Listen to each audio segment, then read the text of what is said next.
জম্মু কাশ্মীরে সুরক্ষা বাহিনী একটা বিশাল সাফল্য পেয়েছে। সুরক্ষা বাহিনী এলওসিতে অনুপ্রবেশের চেষ্টাকে ব্যর্থ করে দিয়েছে। জম্মু কাশ্মীরের উড়ি সেক্টরে এলওসির নিকটে 3 জন জঙ্গি ভারতে অনুপ্রবেশ করার চেষ্টা করেছিল, কিন্তু সুরক্ষা বাহিনী সময় থাকতে ওই 3 জন জঙ্গিকে ঠিকানায় পাঠিয়ে দেয়। অনুপ্রবেশ করার চেষ্টা করা ওই জঙ্গিদের একটা ভিডিও সামনে এসছে। এই ভিডিও আপনাদের হুশ উড়িয়ে দেবে। বলা হচ্ছে এই ভিডিও সেনার ড্রোন ক্যাপচার করেছে। যখনই ওই জঙ্গিদের লোকেশনের সন্ধান পাওয়া যায়, ভারতীয় সুরক্ষা বাহিনী তাদের ঘিরে ফেলে। জঙ্গিরা সেনাদের ওপর মারাত্মক গোলাবর্ষণ করে, যার পর সেনাও পাল্টা জবাব দেয়। ওই 3 জন জঙ্গিকে সোজা উপরে পাঠানো হয়, আর ওই মারা যাওয়া জঙ্গিদের কাছ থেকে হাতিয়ার ও গোলাবারুদ উদ্ধার করা হয়। সেনা আধিকারিকরা বলেছেন, গত 72 ঘন্টায় জম্মু কাশ্মীরে হাতিয়ারে পরিপূর্ণ জঙ্গিদের অনুপ্রবেশের এটা তৃতীয় প্রচেষ্টা ছিল, যেটাকে ভারতীয় সুরক্ষা বাহিনী পুরোপুরি ব্যর্থ করে দিয়েছে। 9 মার্চ 2022-এর সন্ধ্যা পাকিস্তানের জন্য সবচেয়ে কালো ছিল। ওই দিন পাকিস্তানের এলাকায় ব্রহ্মস মিসাইল গিয়ে পড়ে। গোটা এলাকায় তুমুল চাঞ্চল্য ছড়িয়ে যায়। পাকিস্তানের সরকারের কাছে এই খবর পৌঁছে দেওয়া হয়। সমগ্র এলাকায় ভয় ছড়িয়ে যায়, যার চিহ্ন এখনো রয়েছে। খারাপভাবে ঘাবড়ে যাওয়া পাকিস্তান ওই সময় গোটা বিশ্বে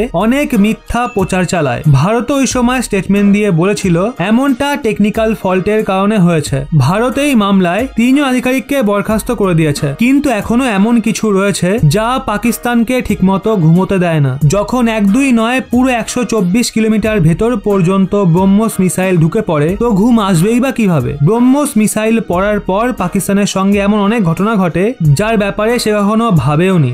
ভারত তো কার্যকলাপ পূরণ করে ফেলেছে, কিন্তু পাকিস্তানে এই মামলা শান্ত হওয়ার নামই নিচ্ছে না। পাকিস্তানের মানুষরা এখনো তাদের সরকারকেই প্রশ্ন করছে, যদি ভারতের তরফ থেকে কোনো মিসাইল আসে তো সেটাকে আটকাতে আমরা ব্যর্থ কেন হব? পাকিস্তানে এই সময় দুটো বিষয় নিয়ে মতবিরোধ চলছে। প্রথমটা হলো পাকিস্তানের সীমাতে লাগা চীনা এয়ার ডিফেন্স সিস্টেম পুরোপুরি বেকার প্রমাণিত হয়েছে। দ্বিতীয় হলো ব্রহ্মস মিসাইল ঠিক ওখানে গিয়ে পড়ে যেখানে ভারত সেটাকে ফেলতে চাইছিল। পাকিস্তানের সেনা ও সরকার ওই সময় অনেক বড় বড় দাবি করেছিল, কিন্তু এখন ওই সমস্ত দাবির হাওয়া বেরিয়ে গেছে। পাকিস্তান তো এটা পর্যন্ত বলা শুরু করে দিয়েছিল তারা ব্রহ্মস মিসাইলের রিভার্স ইঞ্জিনিয়ারিং করবে, যাতে তারা এর টেকনিকের সন্ধান করতে পারে। দাবি তো এটা পর্যন্ত করা হয় পাকিস্তান ব্রহ্মস মিসাইলের জ্বলন্ত অংশ চীনকে দিয়ে দেয়, যাতে চীন সেটা নকল করে ব্রহ্মসের মতো মিসাইল বানাতে পারে। কিন্তু পাকিস্তান না কিছু সন্ধান পায় না তো চীন। এক্সপার্টরা বলেন ব্রহ্মস মিসাইল পড়ার পর পুরোপুরি নষ্ট হয়ে যায়, সেটাই এমন কিছু বেঁচে থাকে না